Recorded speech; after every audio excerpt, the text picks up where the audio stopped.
Alhamdulillah hari ini kita bisa sampai di RG Raudhatul Quran Al-Irsyad Al-Islamiyah As-Surabaya.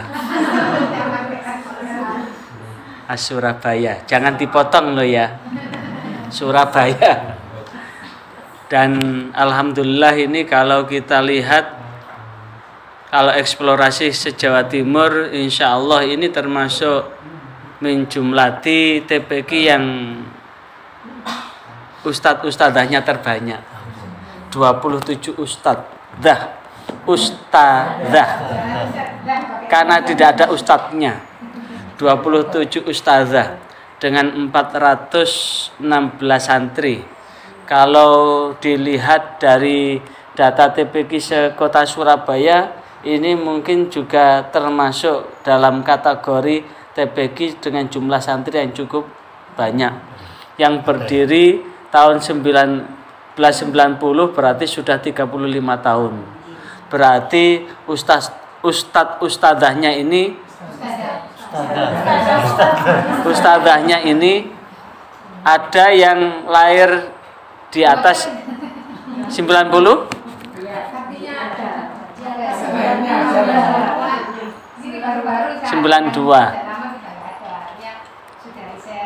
Ya. Arti yang ada ini, ada yang di bawah 30? Berarti sebelum lahir TPQ ini sudah ada. Dan dengan keberadaan lembaga yang begitu lama dan masih bisa bertahan dengan jumlah santri yang cukup banyak, ini berarti TPQ ini juga menjadi rujukan buat masyarakat.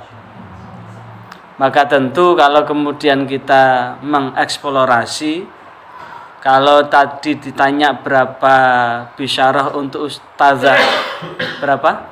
Di atas 1 juta?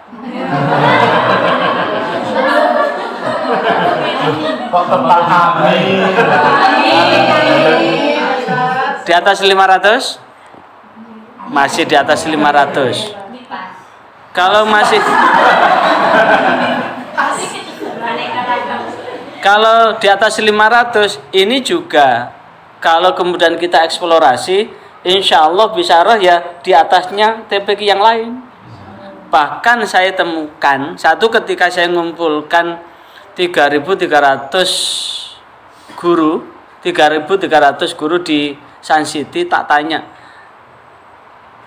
siapa yang diantara ustadz-ustadzah yang bisyarahnya di atas 500, tidak ada yang jawab. Semuanya jawab di bawah 500 semua. Oh berarti ada yang 450, 480. Ternyata enggak. Tertinggi hanya 250, itu pun hanya 10 ustazah. Rata-rata 50.000 rupiah. Tapi walaupun toh begitu semuanya tetap makan nasi. Waktunya menikah ya tetap bisa menikah. Waktunya anaknya sekolah ya juga bisa sekolah. Dan waktunya bikin rumah juga punya rumah. Dan itulah menunjukkan bahwa sebetulnya mengajarkan Al-Quran itu adalah bagian tak terpisahkan dalam rangka menempatkan diri martabat yang dimuliakan oleh Allah. Kenapa? Karena Rasulullah sendiri sudah menegaskan khairukum man ta'allamal Qur'an wa 'allamahu. Sebaik-baik orang di antara kalian semua adalah orang yang mau belajar Al-Quran dan mengajarkannya. Berarti orang yang terbaik di muka bumi ini adalah orang yang mau belajar Al-Quran dan mengajarkannya. Berarti panjenengan termasuk 50% dari orang yang terbaik di muka bumi ini. Maka tentu mengajarkan Al-Quran itu tidak cukup. Makanya kalau di UMI ini kan setiap bulan kan ada pertemuan guru-guru UMI ya. Ada fusilat itu artinya apa? Latih. Forum silaturahim. Fusilat Umi. Lah, di Fusilat itu pun forum silaturahim itu pun ada upgrade kan? Karena bagaimanapun juga namanya lidah itu kan bisa berkeluh dan berkesah. Kalau lidah sudah keluh, bisa kesah, bisa juga semangatnya juga berkurang. Lah, forum itulah juga walaupun ustadzah juga masih ada kesempatan untuk belajar. Maka tentu dalam perjuangan Al-Quran itu fakta menunjukkan bahwa Allah tidak akan menyanyiakan. Makanya benar sekali jika Rasulullah SAW memberikan satu motivasi buat kita, sebagaimana hadis yang diriwayatkan oleh Imam Bukhari, alaika bitilawatil Quran fa innahu nurul laka fil ardi wa dzikrul laka fis sama. Alaika tetaplah kalian bitilawatil Quran, dengan tilawatil Quran. Tilawah itu kan macamnya banyak. Bisa belajar, bisa mengajar, bisa membaca itu sendiri. Membaca itu kan banyak. Misalkan MTQ singkatan dari Musabakoh Tilawatil Quran. Yang di musabakoh kan apa? Bukan hanya membaca saja, ternyata tartil. Berarti membaca Al-Quran dengan tartil. Tilawah berarti membaca Al-Quran dengan lagu. Tafsir berarti membaca Al-Quran dengan memahami. Tafid membaca Al-Quran dengan menghafal. Ada lagi syarhil, membaca Al-Quran dengan penjelasan. Ada lagi khattil, membaca Al-Quran dengan tulisan. Ada lagi fahmil, membaca Al-Quran dengan memahami. Ada lagi makalah, membaca Al-Quran dengan karya tulis ilmiah dengan membuktikan keontentikan keilmian Al-Quran. Itu semua ternyata tilawatil Quran. Siapapun yang menggali dengan perjuangan sedalam-dalamnya, ternyata Allah tidak akan menyanyiakan. Ada yang punya kemampuan tilawah. Kemampuan tilawah dipertajam sampai menjadi qari'ah. Maka dengan kemampuan tilawahnya juga Allah mengangkat derajatnya. Kalau ustadzah ini kan menajamkan dengan tartilul Quran kan, sehingga membimbing anak-anak untuk bagaimana bisa mentartilkan Al-Quran, mengajari anak-anak untuk bisa warattilil Quran tartila, untuk membaca Al-Quran dengan tartil. Tartil itu berarti sesuai dengan kaidah ulumul qiraatul Quran, kaidah tajwidnya dan sebagainya. Dan ada yang mempertajam dengan syarhil Quran, menyarahi, menceramahkan dan sebagainya. Ternyata betul-betul nurul laka fil ardi. Allah betul-betul menjadikan Al-Quran itu cahaya betul. Fakta menunjukkan buat ustadz dan ustadzah yang betul-betul istiqomah di dalam tilawatil Quran, maka maziah itu keluar satu persatu. Seperti Yai Alfan ini, dari muratilil Quran, dari mufassiril Quran, dari syarhil Quran, dituangkan, maka kemudian berkesempatan menjadi penyuluh agama Islam, dan sekarang berkesempatan menjadi aparatur sipil negara yang disingkat dengan ASN, dengan kemampuan untuk mentilawatil Quran. Dan banyak lagi cara Allah untuk menjawab itu banyak, tapi yang jelas keistiqomahan dalam alaika bitilawatil Quran, maka sungguh itu menjadi cahaya bagi pejuang-pejuang Al-Quran di dunia ini. Nah, dan paling tidak minimal dengan keistiqomahan untuk ibu-ibu jadi Bu Nyai, untuk bapak-bapak jadi Pak Yai, paling tidak menjadi rujukan kiai kampung dari apa? Al-Quran. Maka namanya istiqomah itu kan bagaimana satu lahan perjuangan yang kita lakukan ini dirawat dengan baik. Adapun hal lain, maka Allah akan memberikan sumber yang juga tidak kalah, sehingga tidak menyurutkan perjuangan kita mengajarkan Al-Quran. Itu yang pertama. Belum lagi wa dzikrulaka fis sama, bangsa langit pun akan memperhatikan apa yang kita perjuangkan. Maka wa dzikrulaka fis sama itu artinya Allah akan mencukupkan kok dengan caranya. Mencukupkan. Kalau saatnya mau bikin rumah, jangan takut tidak bisa punya rumah. 99,99% setiap makhluknya itu digadang rumah. Jangankan kita manusia yang dikasih akal dan pikiran, laba-laba yang seperti itu pun bisa bikin rumah dan punya rumah. Artinya semua makhluk Allah itu sudah digadang punya rumah.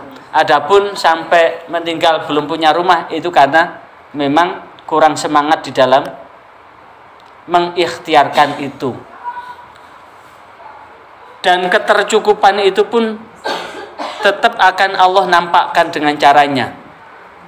Lantas apa hubungannya dengan LPG ini? Maka lembaga ini kan sebagai sebuah organisasi kan, sebuah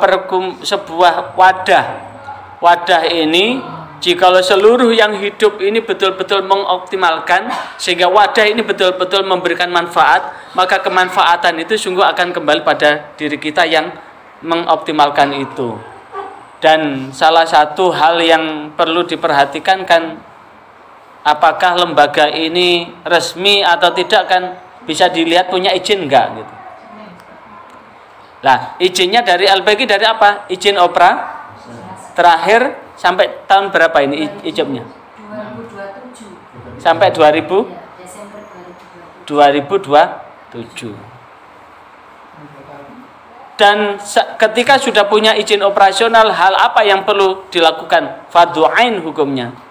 Sekali lagi, hal apa yang perlu dilakukan setelah punya izin operasional adalah bagaimana Kementerian Agama sudah memberikan haknya berupa keluar izin operasional. Maka setelah keluar izin operasional, maka lembaga punya kewajiban untuk mengistiqomahi untuk apa? Updating EMIS. EMIS singkatan dari Education Management Information System. Sistem informasi tata kelola pendidikan. Kenapa? Ini sebagai kewajiban karena untuk melihat keberlanjutan dari lembaga, lihatnya ada di mana? Dari EMIS itu. Dan di EMIS ini pula yang akan jadi dasar evaluasi. Tapi cuma sayang, laporan terakhir dari operator EMIS pusat yang update EMIS dari LPG untuk Jawa Timur baru 26%. Kalau 26% masih ada berapa? 74% yang belum update. Apakah kemudian RQ Raudhatul Quran Al-Irsyad ini sudah update belum? Ya, Proses. Belum 100%. Belum. Karena sampingnya kan banyak. Ya. Nyicil. Nyicil. Terakhir tanggal 30 Juni nggih. Udah tahu 30 Juni terakhir nggih? Ya sudah tahu ya. Terakhir tanggal 30 Juni ini, kalau lebih dari 30 Juni enggak pakai perpanjangan. Enggak pakai perpanjangan. Biar bapaknya masing-masing yang memanjangkan itu. Maksimal tanggal 30 itu, makanya tolong ini sudah tanggal berapa? 23. Sudah tanggal 23, kurang 1 pekan lagi. Karena itu tolong dilembur. Karena ini kewajiban. Kewajiban. Kalau sudah BAP ini terserah mau dikemanakan, mau masuk ke Simba monggo, mau masuk ke Sikap monggo, tapi yang jelas hak sudah diberikan oleh Kementerian Agama, karena lewat izin operasional itulah yang kemudian pemerintah kota memberikan pupuknya dari Pemkot apa? Insentif. Pupuknya lagi ada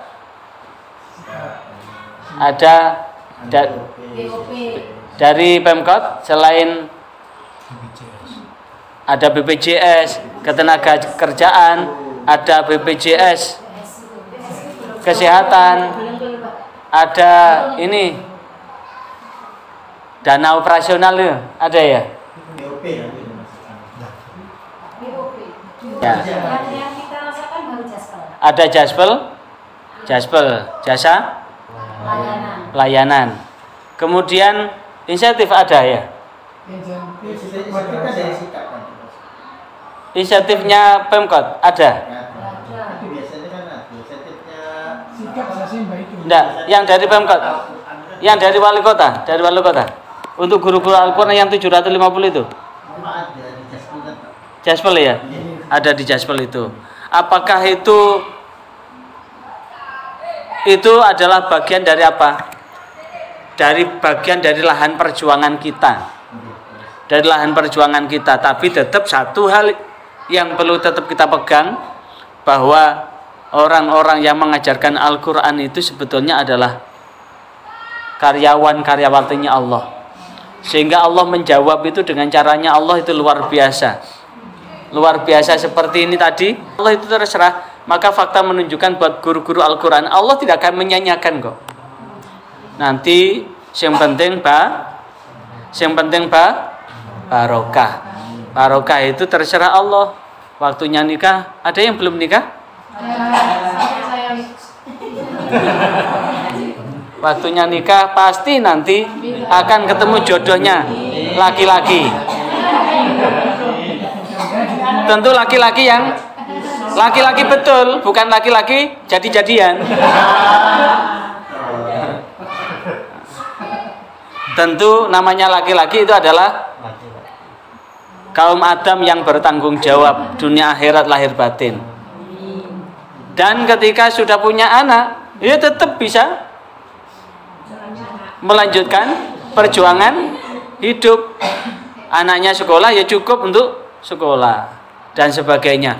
Itu caranya Allah untuk menjawab. Maka tetap janganlah pernah goyah hati ini dalam memperjuangkan Al-Qur'an, dalam menebarkan dakwah Al-Qur'an. Maka insya Allah mudah-mudahan Allah akan senantiasa mencukupkan apapun yang menjadi asa dan upaya kita. Sehingga mudah-mudahan yang paling penting adalah mudah-mudahan tetap Allah menakdirkan kita sebaik-baik orang yang ada di muka bumi ini. Saya kembalikan ke Ustadz Alvan. Wassalamualaikum.